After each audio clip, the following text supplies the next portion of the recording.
Bueno, y a todos, hoy en el marco de esta clase del día 24 de agosto del 2020, que es la primera clase de trabajos prácticos en el marco de la cátedra taller de comprensión y producción de texto y taller de normativas, les propongo en primera instancia realizar un recorrido contextual en función de los temas trabajados hasta el momento en el marco de las clases de trabajos prácticos, las cuales se encuentran orientadas en función de lo establecido en el programa de la materia en relación con el eje de trabajo número 1. En este sentido, el inicio de nuestro recorrido, de este camino que vamos construyendo juntos en el marco del taller, en base a lo propuesto en las clases de trabajos prácticos, este recorrido inicial tenía por objetivo trabajar las nociones de lenguaje, lengua, habla y situación comunicativa de manera interactiva, dialógica, pero también práctica, conceptual y de manera crítica. En este sentido, les propongo a continuación poder hacer un repaso sobre estas ideas ya trabajadas, ya vistas, tanto desde el plano teórico como así también práctico, en función de las diferentes actividades que les fui proponiendo, en las diferentes acciones que llevamos a cabo en el marco de las clases de trabajos prácticos.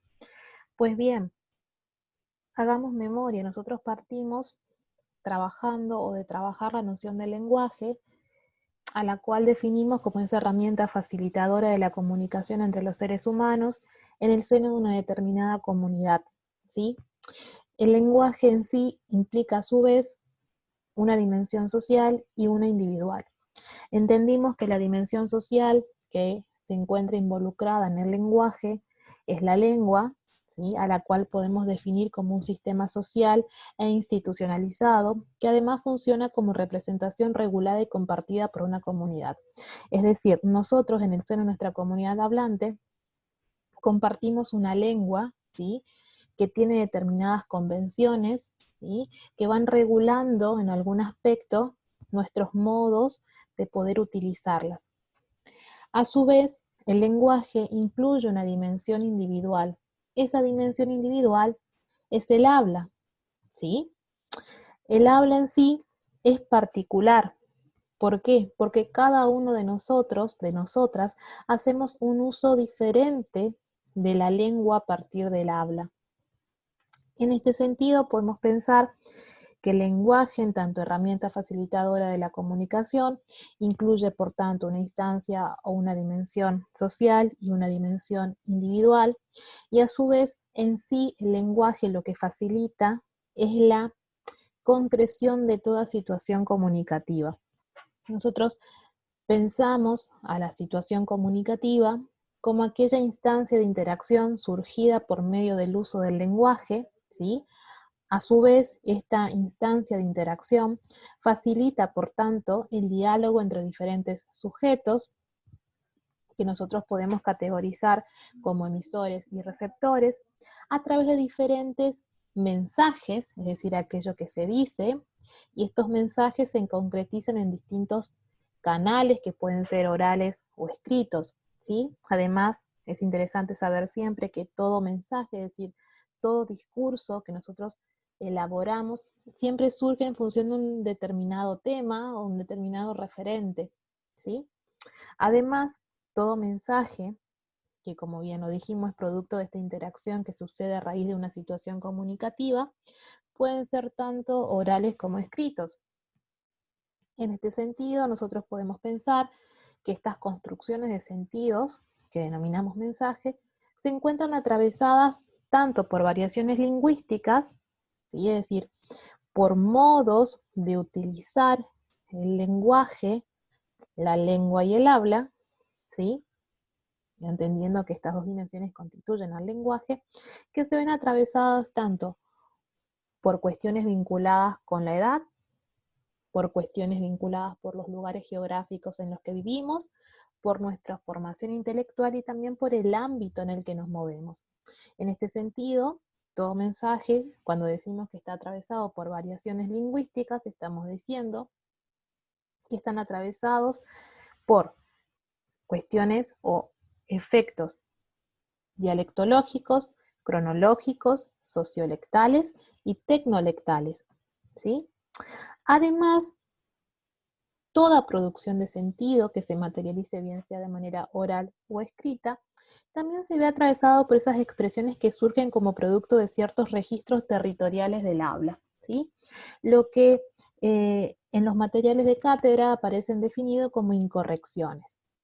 ¿Qué significan las incorrecciones? Son aquellas deformaciones, dirán algunos autores, uno puede estar de acuerdo o no, que experimenta el habla en función de la injerencia que incluye o que influye en la misma determinados lugares geográficos que hacen al habitar del sujeto. Entonces, cuando hablamos de estas manifestaciones o estas expresiones que surgen como producto de ciertos registros territoriales del habla que tenemos los sujetos, nosotros podemos definir a las incorrecciones o clasificarlas tanto en vulgarismos como en solecismos.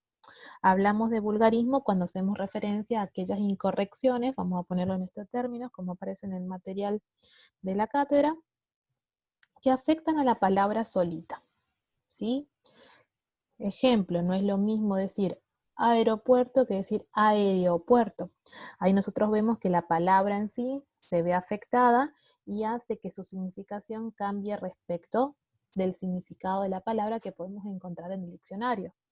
Ahora, la otra clasificación dentro de las incorrecciones son los solecismos. Los solecismos son aquellas construcciones, ¿sí?, que al ser dichas o escritas se ven afectadas en su conjunta expresión, es decir, no solamente afecta, cuando hablamos de solecismo no estamos hablando solamente de una incorrección que afecta a la palabra, sino que estamos hablando de una incorrección que afecta a toda la construcción oracional. Por ejemplo, ahí vamos a trabajar las cuestiones del queísmo y el dequeísmo. Piensa de que no está bien lo que hace, ahí estamos frente a un dequeísmo, cuando la forma pertinente debería de ser, piensa que no está bien lo que hace, ¿sí? Dice de que no llegará, la forma pertinente sería, dice que no llegará, ¿sí? Para ir repasando estas cuestiones de los vulgarismos y los solecismos, va a estar disponible en nuestro aula virtual el cuadernillo de incorrecciones elaborado por el equipo de cátedra del taller. Bien, además vimos que estos mensajes, ¿sí?, que se ven atravesados, tanto por las variaciones lingüísticas como por estas expresiones que surgen en función de la influencia territorial en el habla del sujeto, también para poder ser comprendidos e interpretados correctamente, sobre todo en el plano escritural, deben ser coherentes y cohesivos. Bien, en ese sentido reflexionamos y trabajamos con muchos textos, ¿sí?, que ustedes lo fueron haciendo a través de la sección tarea, a través de la sección foros, que les fui proponiendo a lo largo del cursado del primer cuatrimestre. Trabajamos sobre estas dos dimensiones constitutivas de todo texto. Trabajamos sobre la noción de coherencia y sobre la noción de cohesión. Bien, recapitulemos un poco para pensar y reflexionar sobre qué entendemos por coherencia y qué entendemos por cohesión. En primera instancia, recordemos, la coherencia es la dimensión del texto que lo que hace es facilitar la organización lógica de la información que yo voy agregando en el marco de un enunciado, ¿sí? Ahora bien, cuando hablo de cohesión estoy hablando de esa dimensión que lo que me permite es ir concatenando, uniendo las diferentes partes constitutivas de un texto. Palabras con palabras, oraciones con oraciones, párrafos con párrafos, ¿sí? Entonces, a partir de esta concatenación, lo que yo hago es organizar mejor la idea que quiero comunicar en el marco de un determinado texto y en razón de un determinado contexto de producción. Ahora, ¿qué no debemos de olvidar? Que para que un texto sea entendible, comprendible e interpretable, como condición sine qua non, debe ser coherente y cohesivo, pero además debe ajustarse a las reglas gramaticales. Y cuando hablamos de reglas gramaticales, en algún aspecto también estamos haciendo referencia a la influencia que tiene el correcto o los correctos, los pertinentes usos de los signos de puntuación en el marco de toda producción discursiva. En este sentido, nosotros trabajamos en el marco de las propuestas que fuimos haciendo desde la clase de trabajos prácticos en cómo podemos definir y entender a los signos de puntuación y además cómo los podemos clasificar, ¿sí? Entonces, en ese sentido, vimos que los podemos clasificar como aquellos que están vinculados, son relativos a las pausas, como las comas, el punto y coma, el punto, ¿sí? Los relativos a las entonaciones, como los signos de admiración, entre otros, y los relativos a la distribución específicamente, la gran variedad de puntos con la que encontramos, punto y seguido, punto y aparte, los dos puntos, los puntos suspensivos, ¿sí? Bien, esto es a grandes rasgos los que fuimos trabajando en el marco de las clases de trabajos prácticos en el primer periodo de nuestro año lectivo en el taller. Ahora, ¿hacia dónde nos proyectamos? Ahora, ¿cómo seguimos? Es la pregunta que yo les propongo acá. Pues bien, junto con el inicio del segundo cuatrimestre, comenzaremos a trabajar con la unidad número 2 de nuestros programas, ¿sí? En este sentido, trabajaremos sobre la noción de texto en la comprensión, interpretación de textos académicos y disciplinares específicamente. Los contenidos específicos a abordar en esta unidad, en función de lo establecido en el programa vigente, son el texto académico y disciplinar, las dimensiones textuales, pragmática, semántica, sintáctica, morfológica y notacional, los niveles estructurales o los niveles del texto, desde la propuesta de Van Dijk, superestructura, macroestructura y microestructura.